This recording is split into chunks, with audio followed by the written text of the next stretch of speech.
The Brewhouse was created to capture and share with you the long history of the Genesee Brewery. But the brewery itself isn't half as interesting as the beer and the people who make it. Visit GeneseeBrewhouse.com.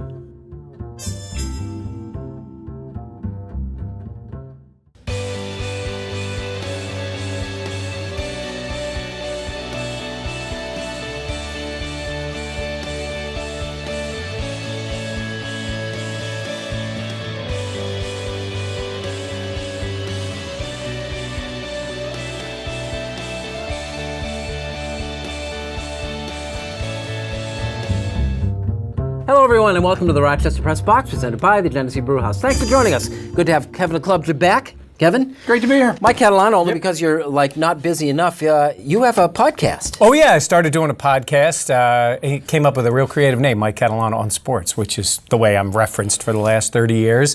And, I have a little fun with sports and some other things. So give it a plug. SoundCloud, iTunes. This is new media stuff. I know you don't understand. What have you been doing lately, Duffy? I've been wearing jerseys, wearing hockey sweaters. Stanley Cup playoffs going on, the Stanley Cup Finals. Joey Juneau traded for it at the trade deadline the last time the Sabres were in the Stanley Cup. 9 games, 1 goal, 1 assist. That's his entire Sabres career. He prevented a goal somewhere along the way, though. And I like the nicknames on them, too. What do you call them? What, the goat head jerseys? The goat Nothing head better jersey. than the goat head jersey. Come on, you know Kevo. Yeah. Kevin, I kind of lead this right into this. NBA, NHL Finals, Stanley Cup Finals. It's great that they have a name. It seems like you watch one or the other, and I know you're the hockey guy. What makes the Stanley Cup playoffs better for you than the NBA? The entire playoffs? Unpredictability. Who had Vegas? Nobody. Who had them in the playoffs? But who had them in the finals? Nobody. Who had Nashville in the finals last year? Nobody. Even the Caps. Maybe diehard Caps fans could have taken them to the finals, but they don't get there. They never get there. So why would you have them in the finals? Here those teams are. The NBA, I'll admit, I watch a little. I'm intrigued by... This is new for you. Well, the last ever since Curry, really, and that's the only reason, that team. Michael Thompson, his son's playing there, so a little Gopher ties way back.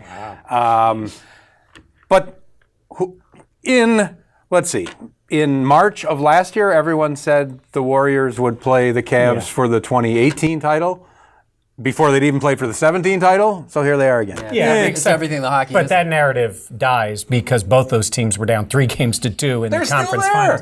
They're still there. They're still the best. But you can't. It wasn't a foregone conclusion. Boston had every opportunity to win, and so did Houston. And if it wasn't for the Chris Paul injury, I think that happens. The problem the NBA's had this year is, even though the series have been close and it goes 7 games, the games haven't been all that compelling individually. The other night, when it was Houston and Golden State in Game 7, it was an odd game. The NHL game was so much more entertaining and such a better competitive thing. So yes, we do end up with, quote, the 2 best teams in the finals and LeBron again, but both of them could have, if not should have, been out. In the NHL, Kevin's right, it's totally unpredictable. And you got Ovechkin finally in there against Vegas. There isn't anybody in Las Vegas. No one in that management team barely thought they'd even be in the playoffs, let alone be in the final. Sure, you know how much I love hockey, and I prefer watching the Stanley Cup Finals to the NBA Finals, but I will flip back and forth. And I will say this, as much as I love hockey and as hard as that sport is and as a marathon the Stanley Cup playoffs are, there is no rivaling the athleticism in the NBA. And to sit back and watch an NBA game and what these guys can do, until you see it live and until you're sitting there up close, you cannot comprehend how good of an athlete you have to be in the NBA. There are guys in the NHL. They're good athletes. Don't get me wrong. They're the top of their sport. But, there are lots of guys that made careers being unathletic in the NHL. And as recently as this season. Well, not anymore. Not even close. Not even close. Okay. I think the unpredictability... But I'm not knocking the NBA part of it. Did LeBron come out of the game the other night? No, 48 minutes. It's pretty impressive. But I think the unpredictability of the NHL hurts it to some extent. It's like just pulling them out of a hat. It's that the whole regular season had almost no meaning every year. Well, it has meaning to get there. Yeah. But it's a grind, and my gosh, the punishment they go through every series. Now, guys are tired now, and you can tell because the ferocity of the hits has diminished.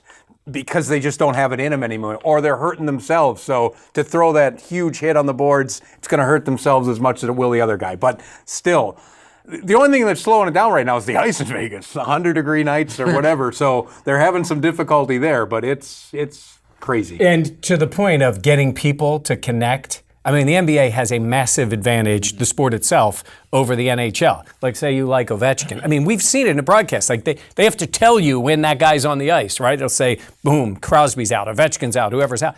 LeBron's on the court for 48 minutes. You can't take your eye. He is there the entire game. And if he's not, it's only a matter of a minute or two before he's back. So if you're watching an NBA game and you want to see the stars, they are on the court nearly the entire time. Hockey just doesn't lend itself to that. Even the best players play what?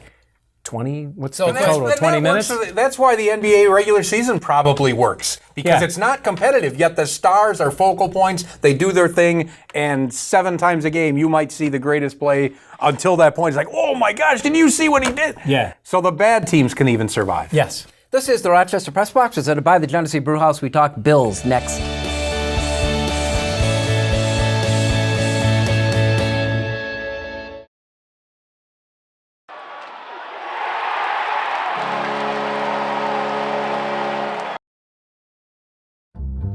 The Press Box, brought to you in part by Connors and Ferris, your workers' comp attorneys.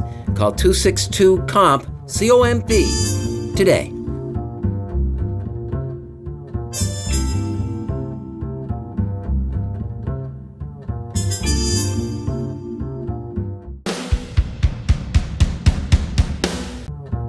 Welcome back, and thanks for joining us. This is the Rochester Press Box, presented by the Genesee Brewhouse. This portion brought to you by Connors and Ferris. Sporting News ran an interesting survey ranking the stadiums and stadium experience in the NFL. Buffalo's 21st.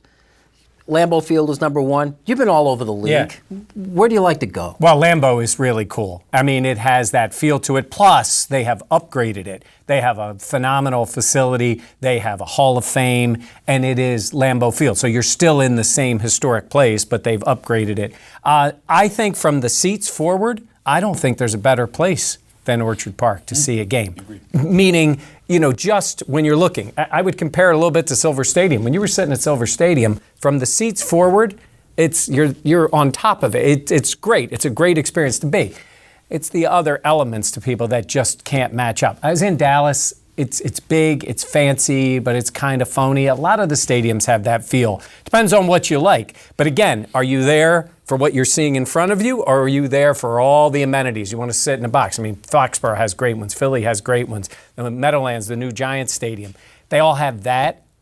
I'm there more for what's in front of me, but a lot of people go for the other stuff. Do they have to give you the other now because it's a whole lot better to sit in your living room, watch TV, and watch the NFL on TV? Oh, I think that's part of it. They want to give you additional experiences that you don't have sitting at home. That's what they're trying to do. Why not just stay at home and see a much better game and the replays and everything else? Well, I mean, they do a good job of the replays in Orchard Park now. You got 3 screens throughout the stadium, so I'm not missing a thing. But you want to talk about a comparison. You've been to Cleveland before, right? So you had the old dog pound, right? And that was all well and good. They built this new stadium, and you're right about being right on top of the action because Cleveland is a similar area to Western New York.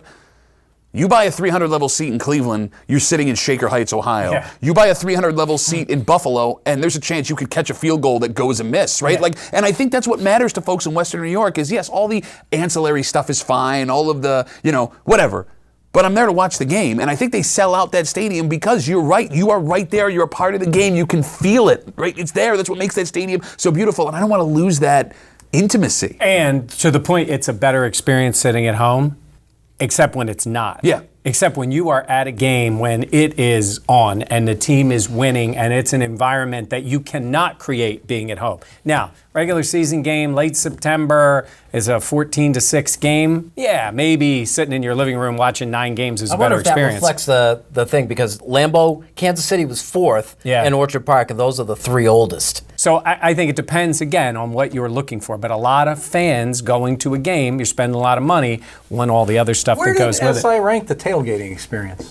I think they were just for the stadiums. The Bills would be way up on that. That's a whole segment in itself as to whether that's a plus or a minus. That depends on how old you are. How is that and not how a much plus? alcohol you drink. How is bro? There was a guy I tell you with. He's 65. He drinks me under the table. He's been doing it since they were at the War Memorial in downtown Buffalo. Like, listen, you walk around that park, that parking lot. I know that you got your credentials and you got to get right into your media stuff. But if you walk around that stadium parking lot, you will see guys as old as Catalana and as young as handsome as me, all sitting sitting around drinking beers together. But It's you part talk of the about wanting experience. to enjoy Believe me, and you'll see the see football younger game. than you. Well, you say seeing the football game. If you go in half of the bag, you're not seeing anything. I've been going in half in the bag since I was. And you still enjoy the game. Love it. I still get goosebumps when the tunnel goes out. I can still tell you every play that happened. Well, I think it's a gene in And Western New not York to fans. make a little joke, but that media you members. did say half in the bag. I mean, there are people that walk in that are just absurd. Totally. So I think the tailgating experience is a really good one. Honestly, and when I say moderation, I mean where you go have fun with your friends, but there are people that act like idiots, and it's not just in Buffalo, it's all over the NFL. Oh, in Green Bay, they have horrible experiences too with the Right. tailgating. This is the Rochester Press Box. We're presented by the Genesee Brewhouse. This portion brought to you by Condors and Ferris. Like it or not, is next.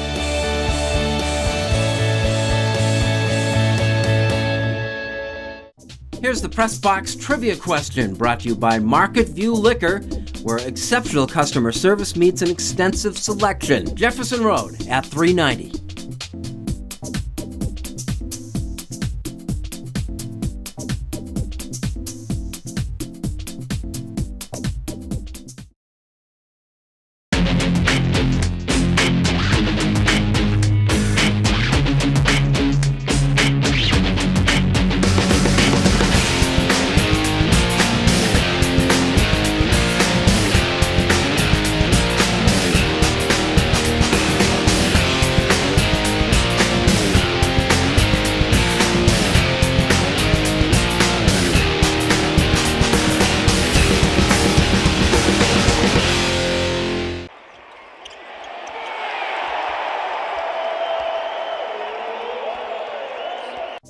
Here's the Press Box trivia answer brought to you by Market View Liquor, where exceptional customer service meets an extensive selection.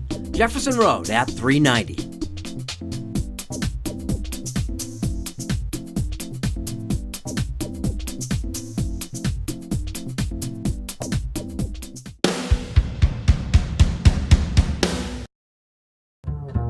Welcome back to the Rochester Press Box, presented by the Genesee Brewhouse. We've heard a lot about the last week in the news here. Like it or not, burner accounts. Oh, I love it for the entertainment value. But Brian Colangelo of the 76ers, the GM, apparently has 5 accounts that don't have his name so he can argue with members of the media and insult his own players and defend himself. You're out of your mind if you don't think that every general manager and head coach in professional sports doesn't have one of these things. They're all type A personalities. They're all guys that want to control things, and they're all guys that are going to defend the decisions they made. You cannot look me in the face and look at a guy like Bill Belichick, who won't even answer questions that he thinks is stupid, who has political opinions that he won't share, but you know he wants to. You know that guy's got a burner account, and you know he's arguing with fans of other teams, and he's putting up political ideas, because if he did it himself, come on, Mike. No, I always think that for every one that's caught, there's 10 that aren't. Yes, I would I say- believe they may have an account, but I don't think they're active. Yeah, Lindy I'm with Ruff had an account. Like, he dared people at the Olympics in Sochi to find it. Well, they did. Yeah. Didn't take very long either. But there were like no tweets. He wants to monitor and see what people are talking about, but not necessarily going the Let me tell you route something. of. And to people our age, and even maybe to your age, when you think you've got certain things figured out, like Brian Colangelo, and maybe hopefully by the time where this airs, he's already been fired by the Sixers.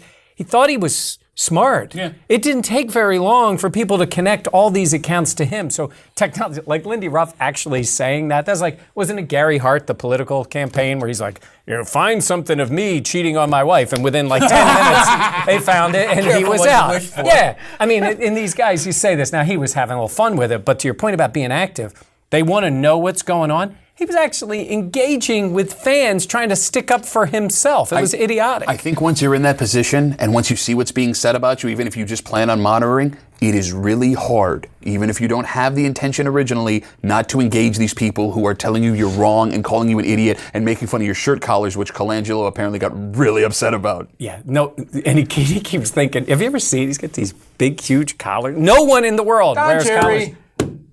They're a little different than Don Cherry. And he's Canadian. Canadians don't Yeah, count. that's right. Kevin, let Doesn't me ask count. you quickly. Like it or not, the sentiment behind Carlos Gomez claiming that Dominicans are being targeted for the steroid abuse. It does look that way. The last 5, I think, suspensions are Dominican players. Maybe, however, they're just testing positive. I mean, pretty much everyone's tested. Now, Carlos Gomez says, I've been tested probably more than any Tampa player right now. Well, there's reason. Maybe they suspect him. Maybe there's a reason. So, Well, he'd been suspended already, right? Right. So now guys who have been suspended are being scrutinized more closely. But I don't know. Maybe there's a needle trail. I was going to say paper trail, but maybe they all link to the same trainer, whatever. So maybe there's a reason these guys they're all being tested. Everybody's being tested. The Red Wings, there's a little sign on the door every now and then. Do not enter. Testing taking place. So. What would be the benefit for Major League Baseball? This is some of the greatest players in the game becoming some of the most popular players in the game. I don't see where the benefit would be for Major League Baseball to target that. There isn't one. There is none. And I have not mentioned him one time since we've been talking. David Ortiz. This is the Rochester Press Box, presented by the Genesee Brewhouse. I'm a defender of David Ortiz. I know. I have to. You've mentioned his name twice. We'll be back.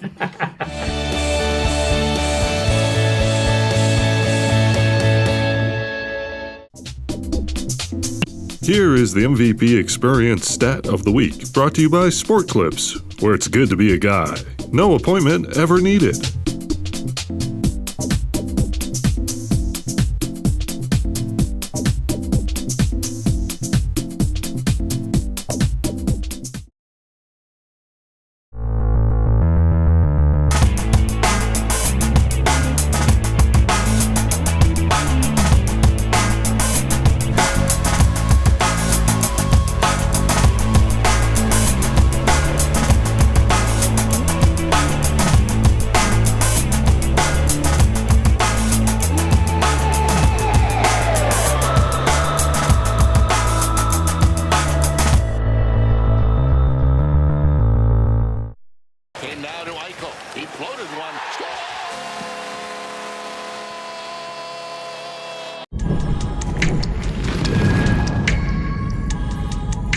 Dunkin's new Cosmic Coolatta. Far out flavors that are out of this world. And now, any small Coolatta is $2. The universe runs on Dunkin'.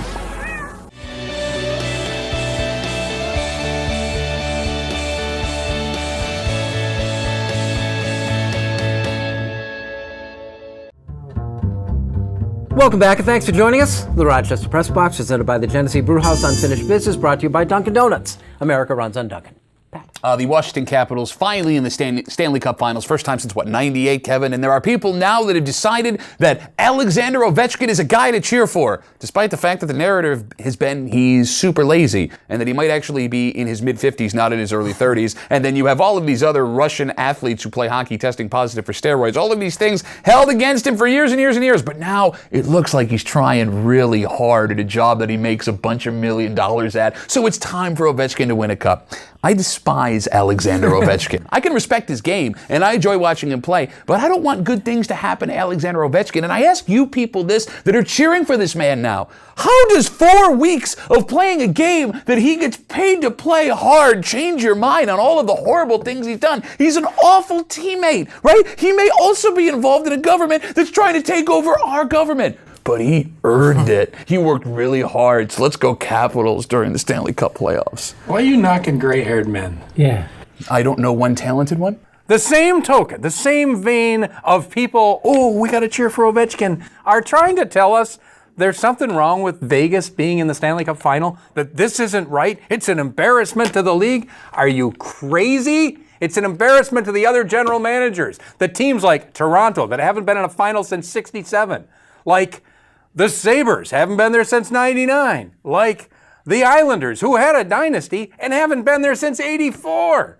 That's the embarrassment. And if there were more owners like Tom Calasano, for instance, like he would just walk in and say, you guys figure it out. You got 1 year to do it or you're all out of here. How, as a team that took the 7th, 8th, 9th, or worst best player on each team in the finals? Because their front office knows what they're doing and they collectively are a team. Because there are no stars. Maybe that's it. Maybe you can't have an Ovechkin, a Crosby. Well, Crosby, you can have him because he wins cups. Maybe it's just that. Maybe a team of misfits that nobody wanted, including a coach, have all banded together. But it's not an embarrassment. It is awesome. What's lasting that comes out of this experience? When it's all over, what are we going to learn from Vegas?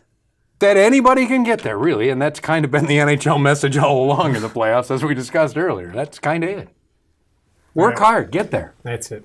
I'm just checking on my burner account here for a second. We talked about Brian Colangelo. Look, he is to blame. Sixers ownership is to blame for not having a better idea of what their general manager was doing. As I said earlier, hopefully he's fired by the time this airs. But the other part I wanted to talk about is blame. And you know the commissioner I always blame, which is Roger Goodell, for everything. I'm going to go to Adam Silver here because Adam Silver, to quote the great LeVar Ball, should have stayed in his lane. He went to the Sixers. They were an embarrassment for having Sam Hinkie run the franchise because they were losing games. Well, Sam Hinkie was professional, quiet, wasn't the most engaging person with the other general managers. You went and brought the Colangelos in to fix everything. Papa Colangelo came in, handed the job to his son. That was supposed to fix everything. Instead, you got the guy with burner accounts ripping his own players and other players. I blame most of this on the Sixers, but I give some blame to Adam Silver. You run the league. Let teams run their own teams and keep the first family of the NBA out of the Sixers franchise. It's like the fix, a lot like the cover-up, is worse than the initial crime sometimes. They could have just let it go with Hinkie. If he failed, he failed. They didn't need the Colangelos. All right. That's an interesting story, though. This is the Rochester Press Box, presented by the Genesee Brewhouse. And Unfinished Business was brought to you by Dunkin' Donuts. Kevin, thanks again. Good to have you. Absolutely, my pleasure. Guys, great as always. Go Vegas. Got time enough to pop that podcast again. Yeah, Mike Catalano on sports, be on both on SoundCloud and iTunes, and soon to be on Stitcher. So take a listen. All right. Thanks for joining us. We'll see you next week with the Rochester Press Box.